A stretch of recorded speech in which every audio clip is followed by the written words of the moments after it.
C'est l'étude de Madame Patachou. C'est l'étude de Madame Patachou. C'est l'étude de Madame Patachou. Madame Patache. Bonjour à tous, c'est Madame Patachou. Aujourd'hui, je vais vous montrer comment faire un mug cake au chocolat. Si ce tutoriel vous intéresse, restez avec moi. Alors pour commencer, on va prendre de la pâte Burke. Donc là, c'est de la pâte un peu beige, hein. Il y a des petits restes de pâte à l'intérieur. J'en fais une boule que je fais ensuite légèrement en ovale, donc en œuf. Et je vais le couper en deux.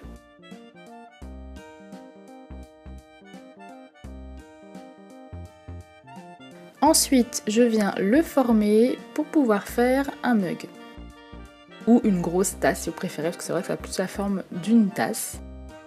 Je coupe ensuite le haut comme ceci pour pouvoir le poser bien à plat. Et je continue de le former au doigt.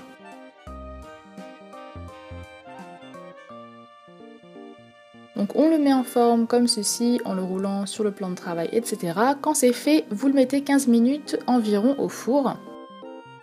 Une fois qu'il est sorti du four et qu'il est refroidi, vous allez le mouler, voilà, avec de la pâte silicone de votre choix. Ne me demandez pas c'est laquelle, je ne sais absolument plus la marque de cette pâte et ça n'a aucune importance. Donc veillez à ce que voilà, le haut du mug comme ceci soit assez plat de manière à bien former l'autre par la suite.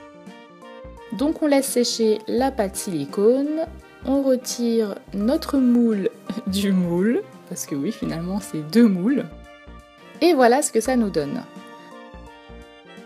Donc je prends de la pâte blanche avec un tout petit peu de noir pour faire un effet légèrement porcelaine, puisque si vous remarquez bien la porcelaine ne paraît pas tout à fait blanche mais avec un effet légèrement grisé. Je fais donc une petite boule que je mets comme ceci dans le moule et avec un gros dotting tool, je viens tout simplement former mon mug. Le but c'est vraiment d'avoir des bords fins pour pas que ça fasse grossier et qu'on puisse bien intégrer ensuite notre gâteau au chocolat. Une fois que vous êtes satisfait, vous coupez l'excédent.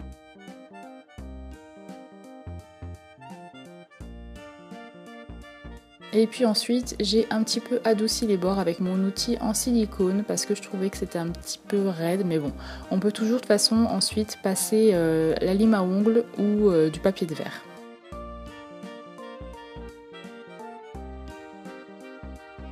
Ensuite, je prends du chocolat avec un peu de noir pour faire mon mug cake façon un petit peu chocolat noir. J'y ajoute du translucide à part égale. Donc bien entendu, j'ai passé avant mon bol au four. J'ai oublié de vous le mettre, mais vous passez environ un quart d'heure pour mieux travailler ensuite le mug cake au chocolat. Donc je fais une forme comme ceci, voilà, pas trop haute. Je mets un petit peu de fimo liquide dans mon mug afin que mon cake colle.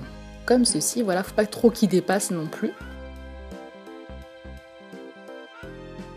Je commence à travailler avec mon dotting tool. Puis tout simplement, je vais faire exactement comme dans mon tuto du gâteau au chocolat. Donc je vais tout simplement texturer, voilà, partout pour vraiment lui donner une belle texture.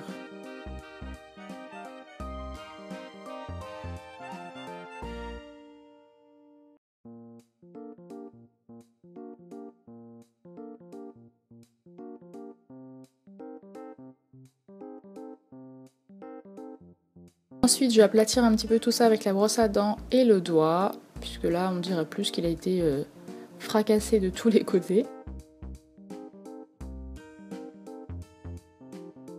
Je vais encore plus affiner la texture avec une aiguille, en faisant des trous, donc tout simplement des bulles d'air, je pense que vous l'aurez compris. Si vous faites un petit peu de pâtisserie comme moi, je pense qu'à chaque fois vous voyez de quoi je veux parler. Sinon, bah faut vous y mettre, hein. Donc je fais des trous, voilà, aléatoires, plus gros, plus petits. Sur le dessus également.